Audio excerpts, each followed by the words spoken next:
Hemos hecho varias notas respecto del uso de la tecnología, su influencia, por ejemplo, en la educación, en las relaciones personales y demás. Justo salió hoy una información que refleja el portal Infobae de una comunicación que lanzó la Asociación Estadounidense de Psicología respecto al uso de la inteligencia artificial por parte de los estudiantes.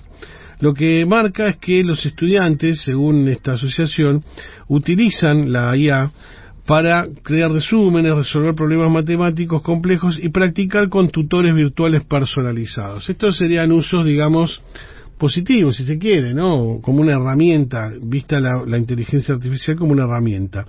Pero señalan también que hay riesgos considerables, ¿sí? Por ejemplo, y este me parece el más alarmante, los especialistas coinciden en que los jóvenes son propensos a aceptar la información de la IA sin cuestionar su veracidad. En una era de fake news, en una era donde se utilizan a propósito las fake news desde ciertos espacios de poder, y muchas veces circulan porque sí, porque se viralizan, la irrupción de la inteligencia artificial abre un llamado de atención respecto de esto, porque se pone en riesgo algo que es esencial para el cerebro de los humanos, que es el pensamiento crítico, la posibilidad de distinguir, de utilizar la cabeza y filtrar la información que nos llega. Si ya era difícil en la época predigital, si ya con la irrupción de los medios y las redes sociales era complicado, la inteligencia artificial nos pone otro desafío más. Tenemos en línea a Joan Zweig. Él es autor, profesor universitario y divulgador especializado justamente en el impacto cultural, político y emocional de las tecnologías emergentes, ni hablar de la más llamativa e importante de todas, que es la inteligencia artificial. ¿Qué tal, Joan? Muy buenas tardes, chicos. ¿Cómo están? Gracias por la invitación. No, por favor, gracias a vos. A ver, esto que contaba yo es una alerta, si se quiere, un comentario, una advertencia de parte de especialistas en psicología en Estados Unidos. ¿Qué podemos saber de lo que pasa aquí en nuestro país? ¿Hasta qué punto penetró la inteligencia artificial ya? Sobre todo pensando en esto, ¿no? En el abordaje de los más jóvenes. A ver, hay una cifra que, para complementar un poco lo que comentabas, que es alarmante también y preocupante, que es que se calcula que entre el 25 y el 35% de las consultas de ChatGPT a nivel mundial son consultas vinculadas a, digamos, acompañamiento emocional o acompañamiento terapéutico. Y eso también de alguna forma marca una preocupación importante, porque la inteligencia artificial no sabe discernir, no sabe contextualizar, no puede ver el latido de un pulso, ¿no? O no es la empática, mirada, de alguna forma. No puede ser empática. No, entonces es cierto que llega una alarma y es hablando de psicología, y si hablamos de conflictos geopolíticos como la guerra de Israel-Irán lamentable que estamos viendo hoy en día, hoy la inteligencia artificial ya está jugando un rol activo, sumamente activo en la desinformación y manipulación mediática, y ahí hay una gran porción de la población que quizás no tiene las herramientas o no está alfabetizada informacionalmente para entender que es una información creada con inteligencia artificial. Yo veía entre ayer y hoy que estaba justo redactando yo escribo para Diario Perfil, y vemos, por ejemplo, vemos un avión supuestamente derribado, pero que de verdad es un video de un videojuego, o vemos un bombardeo sobre una ciudad que resulta ser la guerra de Irak del 2003, ¿no? Entonces estamos viendo como un nivel de desinformación tan grande al respecto. ¿Hola? Hola, sí, estoy acá. Sí. Y esto de alguna forma, y esto pone en riesgo algo clave que mencionan mucho. Yo estoy lanzando estas semanas mi cuarto libro llamado El Algoritmo, con una bajada que se llama ¿Quién decide por nosotros? Claro. Y me parece que hay acá algo clave, que es la necesidad urgente de recuperar y defender el pensamiento crítico en un mundo que está tan mediado por algoritmos que muchas veces nos adormecen, ¿no? O nos hacen algo que nos suavizan tanto. Bien, quiero detenerme en lo que mencioné, el primer dato que mencionaste porque no lo conocía. decías que entre un 25 y un 30% de las consultas o los usos que se hacen de la IA tienen que ver con soporte emocional. ¿Cómo sería eso? Exacto. Gente que le pregunta a la IA, porque digo, me siento mal, ¿qué puedo hacer? Digamos, ¿cómo sería? Me peleé con mi novio, me peleé con mi novia, ¿qué le respondo a esta persona? ¿Qué tema es? Y eso es lo que está pasando, o me siento deprimido, ¿qué puedo hacer? Y recordemos que acá yo hay algo que también reitero, que los algoritmos no son neutros, que los algoritmos tienen ideologías, están llenos de sesgos también. Entonces, claro, pues esto es algo, que hay perdón, algo yo te interrumpo con esto porque me importa mucho que lo aclares bien. La inteligencia artificial no funciona igual en Argentina, en China, en Estados Unidos o en Alemania. Ahí tiene perfiles distintos, ¿no? A ver, no funciona bien en cada usuario en forma personalizada. Claro. Y eso es algo importante porque yo acá lo reitero esto y lo aclaro y es fundamental que la audiencia lo escuche y lo reiteremos. La inteligencia artificial o los algoritmos que operan con la inteligencia artificial no son neutrales. Están llenos de sesgos, están llenos de intereses económicos, de intereses del capitalismo en general. Entonces, técnicamente, a nivel técnico, la inteligencia artificial sí funciona igual en todo el mundo, porque los algoritmos de alguna forma no discriminan regiones. No, claro, pero en la práctica lo que cambia radicalmente es cómo influye según el contexto cultural, económico y político de cada uno de ¿qué información te trae respecto a lo que vos preguntás? Claro. El efecto final depende de cómo la interpretamos y cómo la integramos en cada sociedad específica, con sus preocupaciones, con su abordaje local, ¿no? Entonces, en Argentina tenemos un panorama que es particular, ¿no? Porque deberíamos preocuparnos en Argentina por cómo educamos en pensamiento crítico para usarla bien, no más que preocuparnos por la tecnología en sí, porque si no entendemos eso, la inteligencia artificial puede profundizar una brecha educativa y económica cada vez mayor, ¿no? Claro. Yo hoy en día hablo del concepto de analfabetismo algorítmico, porque en el siglo XX el que no sabía leer y escribir de alguna forma quedaba fuera del sistema. Hoy en día los que no tienen la capacidad de poder distinguir qué información está influyendo en cómo en la noticia que consumimos o el video que estamos viendo o los algoritmos a los cuales nos terminan encerrando cada vez más en burbujas y termina profundizando una brecha algorítmica en ese sentido. Antes de ir a eso, que me parece lo central, ¿no? Que es cómo se forma y cómo se defiende el pensamiento crítico. Yo me sigo sorprendido por lo anterior, esto de que la gente busca en la inteligencia artificial un soporte emocional. Eso en el fondo es todo lo contrario al pensamiento crítico, es poner a la inteligencia artificial casi en un lugar de divinidad, ¿no? En busca de un consuelo, como se podría ir a la iglesia a rezar. ¿Sabes lo que yo siento, Pablo, en ese sentido? Yo siento que a veces la inteligencia artificial termina siendo más empática que nosotros mismos como humanos. Mira. Porque yo creo que, obviamente que la inteligencia artificial se programan para simular una empatía.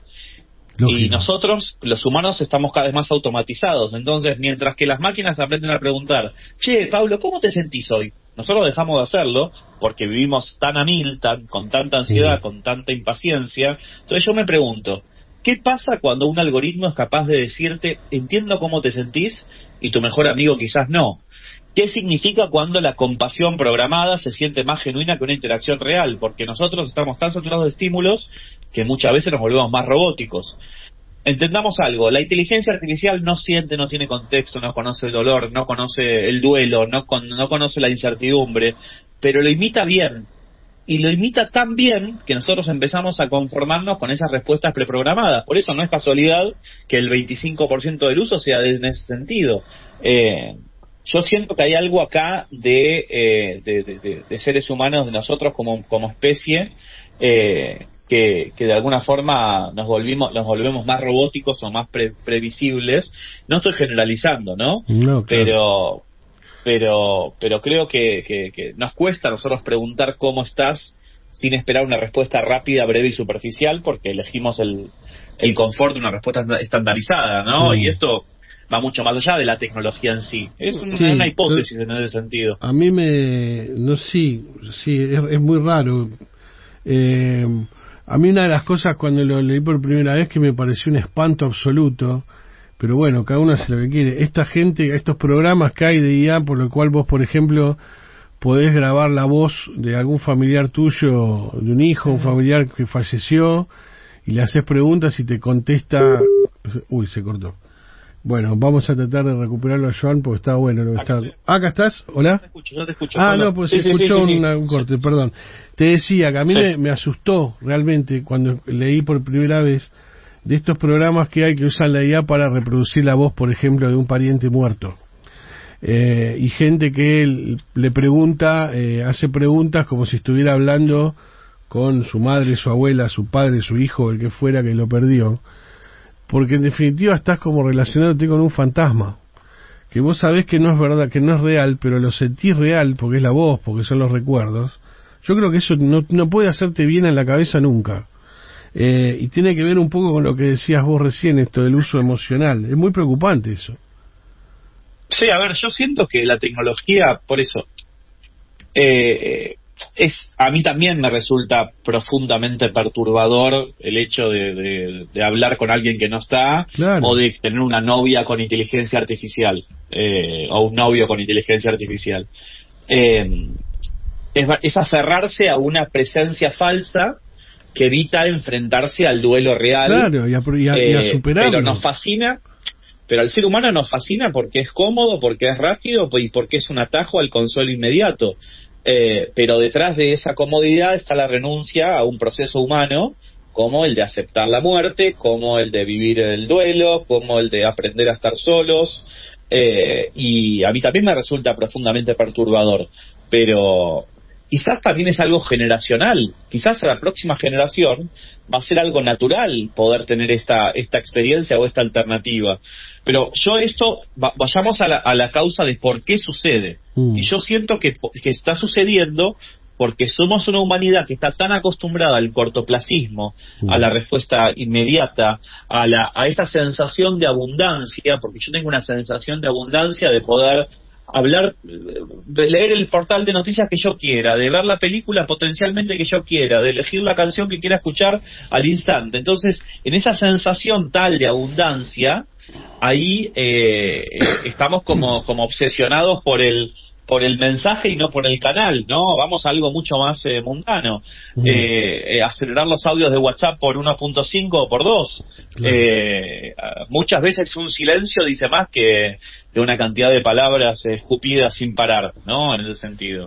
Entonces siento que es esa obsesión, ¿no? Por la hiperproductividad también que nos hace olvidarnos de los procesos en ese sentido. Y el precio de lo conveniente, porque los algoritmos son muy apetecibles. La inteligencia artificial es muy cómoda. Claro. Es muy, a ver, algo que me conoce a mí perfectamente, que sabe que si a mí me gusta un equipo de fútbol, me va a mostrar ese equipo de fútbol. Si yo soy kirchnerista, me va a mostrar cosas vinculadas al kirchnerismo. Si yo soy liberal, me va a mostrar cosas vinculadas a lo liberal. ¿Qué más quiero que tener algo que me resulte tan aparentemente cómodo? Claro, entonces hay algo ahí de qué estamos cediendo por ese precio de la conveniencia. Que me dé la razón todo el tiempo, además, ¿no? Y a ver, yo tengo una novia virtual, entonces esa novia virtual nunca me va a decir que no, nunca se va a enojar, nunca me va a hacer un planteo, siempre va a estar hecha según como mejor me parezca a mí que funcione, ¿no? Y entonces... Y lo mismo pasa desde los consumos culturales hasta en todo. Si pensamos en consumos culturales, hoy en día hay gente que si un contenido no está en la plataforma roja que conocemos todos nosotros de películas y de series, está fuera de su espectro de consumo cultural. Totalmente. Porque es mucho más fácil poner una película en cualquier plataforma que ir al teatro a ver una obra de teatro, porque tengo que mover mi cuerpo, o de ir a un recital. Entonces, hay algo del precio de la conveniencia y qué estamos cediendo por esa conveniencia. Y yo siento que estamos cediendo estamos entrando cada vez más en burbuja de personalización y estamos de alguna forma tratando de atajar esos procesos, ¿no? Que llevan o que generan más esfuerzo. Ahora, vamos a lo central, si querés. ¿Cómo se forma o cómo se defiende el pensamiento crítico en este contexto, ¿no? Porque ya veíamos con lo que son las cadenas de WhatsApp, por ejemplo, donde circula cualquier estupidez y la gente lo da por válido. Vimos ejemplos patéticos durante la pandemia, donde hasta un presidente, nuestro presidente Alberto Fernández, al principio decía que tomando té te podías cubrir del COVID, porque había una cadena de WhatsApp que decía esa barbaridad. Y pongo ese ejemplo porque es el que me acuerdo, podría poner cualquier otro. La inteligencia artificial acelera y potencia eso, porque es lo que decías vos, te muestra un video, te muestra una foto, te muestra un audio y vos le tendés a creerle, y sin embargo puede ser tranquilamente una fake. O un pensamiento demasiado sesgado. ¿Cómo hacemos para mantener el filtro que implica tener la cabeza abierta y comprender y ser críticos? A ver, es un desafío gigante.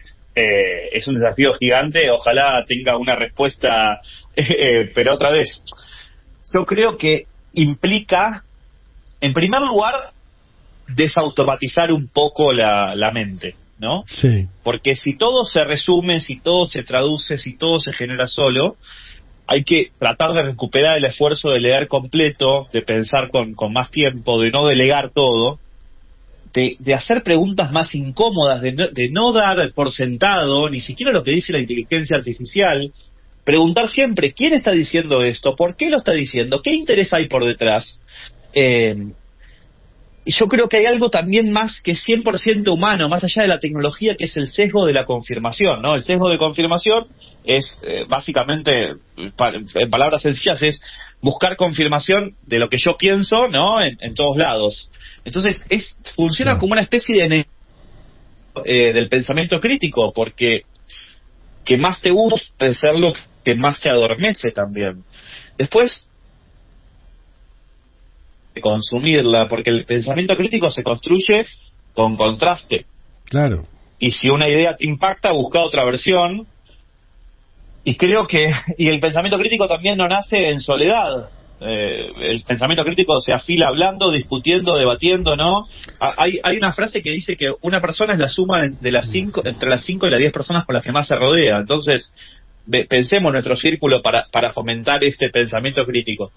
Después, me parece que, y creo que es algo, es hasta polémico en 2025 decir esto, pero a veces el mejor filtro es el tiempo. Pensar antes de opinar, pensar antes de compartir, observar antes de reaccionar. Porque estamos en tiempos donde nos empuja todo a reaccionar en segundos, que hoy pensar es un acto de resistencia. Claro. Yo hace algunas semanas en una entrevista con un diario muy importante de acá de Argentina, una periodista me hacía una cantidad de preguntas, una entrevista telefónica un viernes por la tarde, y en una pregunta le digo, discúlpame, ¿te puedo responder de esta pregunta el lunes? Porque venía con la cabeza muy... Y se quedó como el lunes. Y sí, tengo la cabeza que ya no puedo más. Quiero responderte desde un lugar profundo, ¿no? Desde un lugar de lo primero que voy a escupir. Claro. Entonces, eso ya no suena raro, no suena extraño, ¿viste? A veces, ¿no? Totalmente. Sí, porque, digamos, el además hecho de la idea del pensamiento, criticar algo no quiere decir descartarlo, quiere decir tratar de entender cómo es la lógica interna de eso, si es contradictorio, si se sostiene o no, puede ser cierto también, pero hay que analizarlo y filtrarlo, ¿no? Y además, en un contexto, viste que muchos dicen, bueno, hay que regularla entonces la inteligencia artificial, hay que ponerle límites, hay que legislar. Yo no sé si tiene mucho sentido eso, creo que te lleva puesto el fenómeno, ¿no? Y además no hay marcha atrás. A ver, sí, no podemos tapar el sol con la mano. Claro. El sol va a seguir estando ahí. Yo creo que regular no debería ser censurar. Podemos ponerle límites a una tecnología, pero si no educas a la sociedad que la usa, el problema va a seguir. Claro. La regulación va a marcar lo legal, pero el pensamiento crítico va a marcar lo ético, y eso lamentablemente o afortunadamente no se puede legislar. Se construye con mucha cultura. Entonces, muchos piden límites sin saber bien a qué le estoy pidiendo límites exactamente. Entonces creo que el riesgo que tenemos es crear regulaciones que sean torpes que terminen beneficiando a los que ya tienen poder, ¿no? Entonces yo creo que en el fondo la mejor forma de regular la inteligencia artificial es fortaleciendo lo humano, que es esto lo que hablamos, la capacidad de dudar, la capacidad de pensar, de elegir, y eso no sale en el boletín oficial de todos los días. El problema no es que la inteligencia artificial sea inteligente, el problema es que nosotros dejemos de usar la nuestra, ¿no? Delegando todo en ella. Y yo, otra vez, Pablo, acá una aclaración, yo soy lo más lejano tecnofóbico que hay, a mí me encanta la tecnología, consumo tecnología todos los días, pero creo que tenemos que ver las cosas en perspectiva y ver ambas campanas en este análisis. Tal cual. Bueno, el algoritmo, ¿quién decide por nosotros? Así se llama tu libro. ¿Dónde lo vas a presentar? ¿Cuándo sale? El libro salió hace muy poquitos días, lo pueden conseguir en librerías, editado por El Planeta, así que estoy ahí justo armando en varias universidades, van a haber presentaciones. Yo soy profesor de la Universidad de San Andrés, así que muy prontito, en unas semanas, va a haber una presentación en la Universidad de San Andrés, y lo pueden encontrar en librerías. Para un poco es un ensayo donde hablo sobre amor, ansiedad, amistades, política, economía, entretenimiento y hasta sobre la muerte impactada por los algoritmos que hoy en día nos rodean. Así que al que le interese el tema, en librerías y en ebook ya lo pueden conseguir. Buenísimo. Joan Cuadych, profesor, docente, especialista en el impacto de las nuevas tecnologías. Muchísimas gracias. Un gustazo, chicos, siempre a disposición. Bien, qué tema, qué tema que nos invade y la cantidad. Yo reconozco que es más lo que me preocupa que lo que disfruto de la yo también. artificial. Yo no estoy casi te diría que soy un total ignorante en cuanto al uso, ¿no?, de la inteligencia artificial.